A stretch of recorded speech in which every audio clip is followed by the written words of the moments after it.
A bit of icing on top, about full teaspoon. So all the icing is going in between gaps, layers.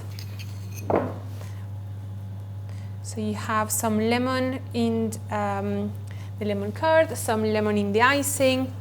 So they're going to taste fresh, but also a bit sweet and soft, because the enriched dough and the butter and the milk and the egg yolks that we have in. Okay, let me just add more blueberries and a little bit of mint.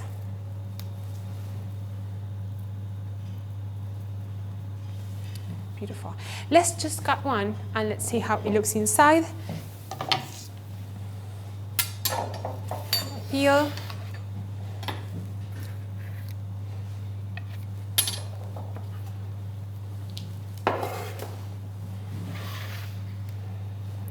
Right.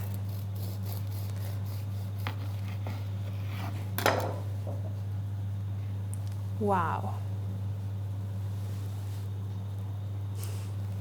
Nice, soft, sweet, but not that much. A bit of acidity coming from the blueberries. I think is a really nice version of the Belgian buns. If you want, from now, you can just be creative, change the filling, maybe change the lemon curd. You can put something else if you want. You can put different type of fruits. You can just put maybe some